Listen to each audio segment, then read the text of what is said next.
kanang magsigi taghangyo sa usa ka tawo nga buangon na abay paglaom wa nya gibalibara na kaniya kadaghan nya kahibaw jud kang buangon na siya way respeto sa iyang isig ka tawo wa gani mo tuog Ginoo ganahan pa mo magsigig balik-balik og hangyo. Hoy,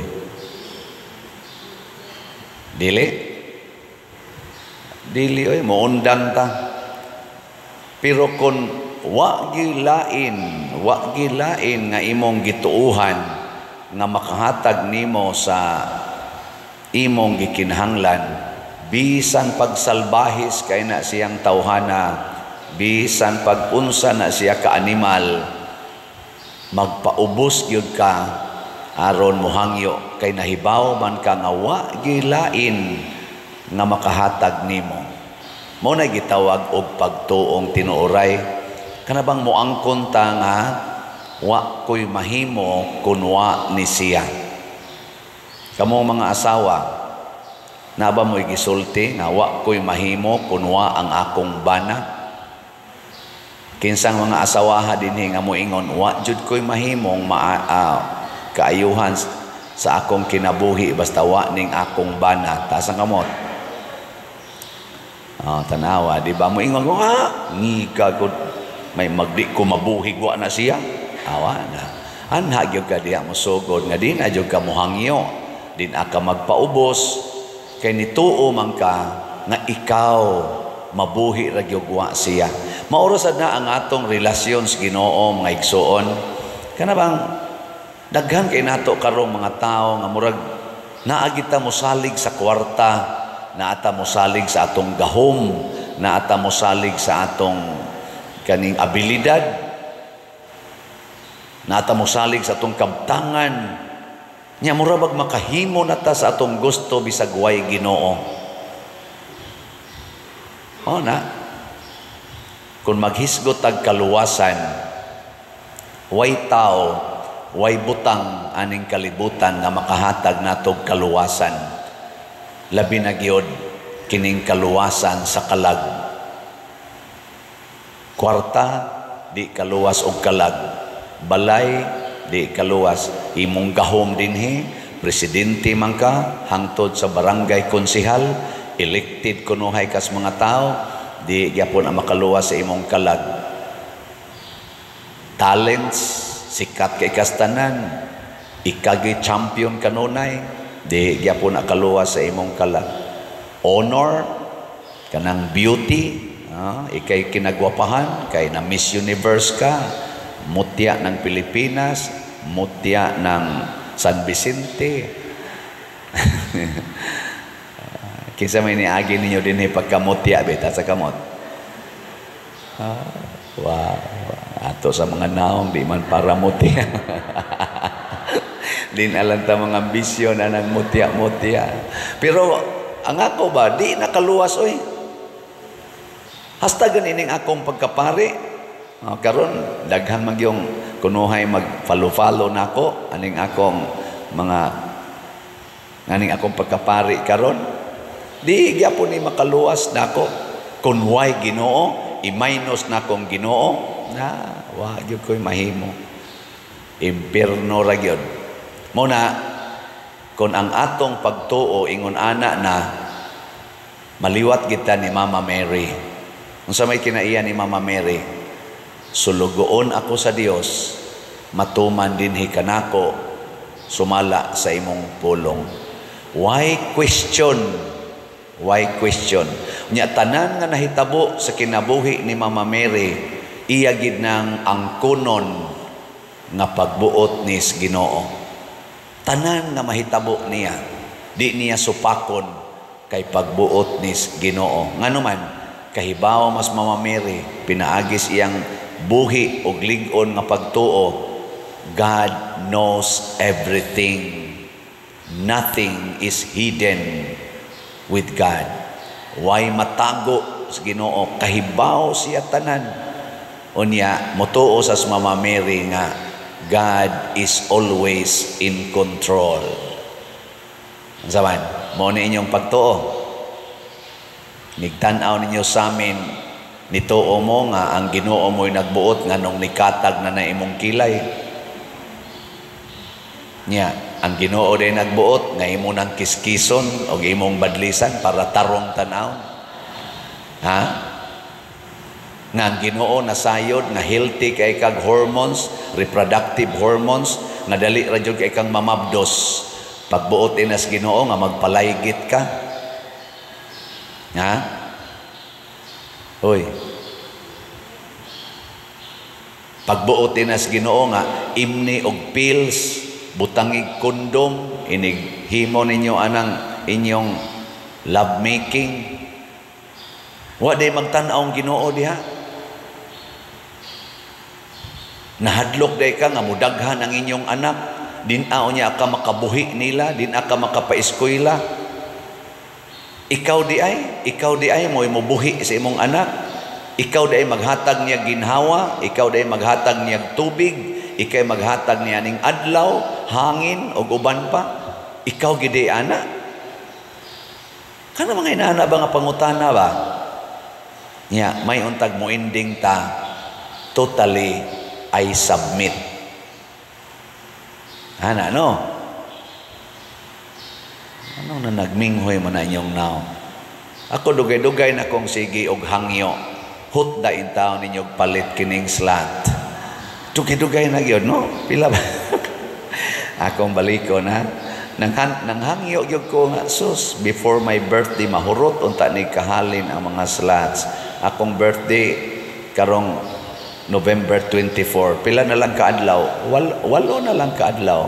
Kung makaabot pa ko, di ko mamatay rong adlaw or ugma ba. Kanindot untag mahurot na nigpalit ang slot, pero wa gyud mahurot. Na gamay ra kayong halin. Adi man sa noon gamay no, ubay-ubay man sa ni, pero wa gyud mahurot ba. Nya mawad-an day kog pagtuo, moingon ra gyapon ko, God knows everything. God is in control. Nya moingon day ko sa Ginoo, Lord, unsa may akong buhaton, wa man gini mahurot, ing Ginoo ayaw sa hunong sa pagbaligya. Sige ra jud kog baligya.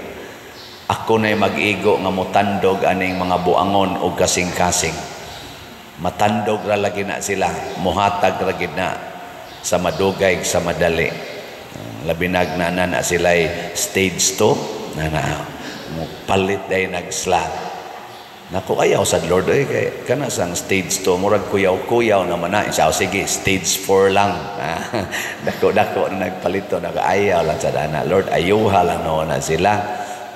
Ana, sige, ikaw na lang akong taga-ag stage 2 nako na. Dinagin ako kabaligya ani siya. May mag-ikara sa saligan pagbaligya.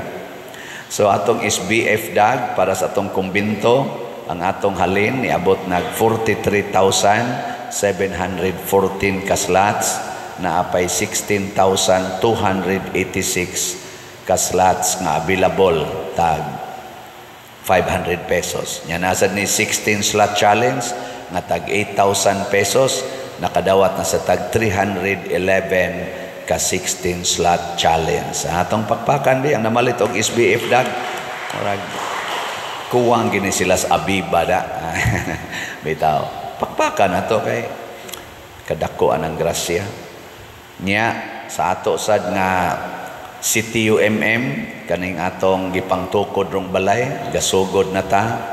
Hopefully on my birthday kung makaabot pa ko karong November 24 doon na ako'y ika-report ninyo at least usa ka balay no atong matukod. Di ba nice kayo? So palit ang atong kuan si TUMM 45,245 slots na ang atong halin na apay jutay na lang yun no 24,755 na lang ka slots ang nahibilin nga tag 100 pesos per slot. Sus mamalit ang tanan karong simanaha kutob ugma 100 pesos kitang tanan hurot na ni siya sunod simana before my birthday. Nya Augusto sa mog challenge na ni 61 slot challenge nga tag 6,100 100 per challenge. Nakadawat na sa tag 215 ka 61 slot challenge. So ato na sang pakpakan. Yes, salamat kayo. Ang atong DSAP katong dihas investment slot, tulo na lang ka slots ang available. So 500,000 pesos ni per slot with 25% interest per annum. Salamat kay ninyong tanan nga namalit ani nya kining pag-submit sa Ginoo sa mas gibuhat ni Mama Mary ug sa mga santos mubunga gini siya positive result. Bisan sa unsang aspeto sa atong kinabuhi dinhis kalibutan. Nomdom bitaw ko sa una idol na nako si Manny Pacquiao sa boxing. Ya batanon pa kay na siya. Sige jud kog tan-aw, blow by blow pa to sa una. Sugag yung kumo, daot lang na siya. Katong ika-12 fights man siguro to niya, 11-0 man ting ito iyang record.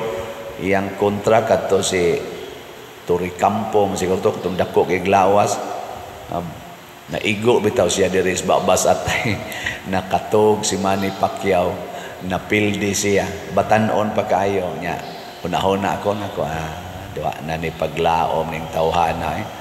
Pero believe kay kus pailog ni Manny Pacquiao kanang di gid siya mo surrender ba. Sige lang gid siya fight ana hangtod ni sikat na gid siya hangtod pertinang sikata.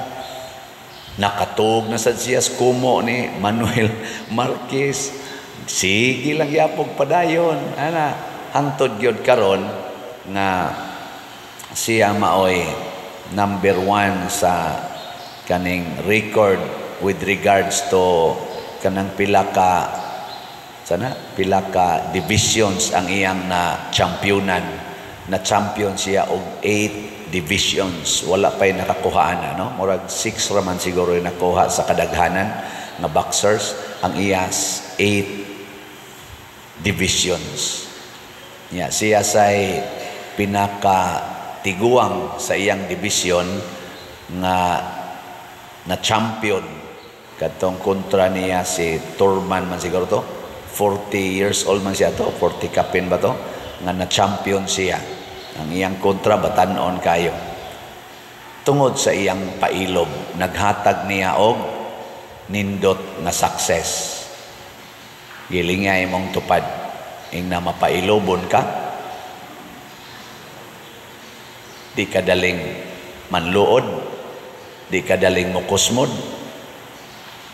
Nayuba na to, gamay lang failure, kusmo dayon, give up dayon, liktor, makoreksyonan lang sa kama, undang dayon, choir, masawayan lang kay nayabag, undang dayon,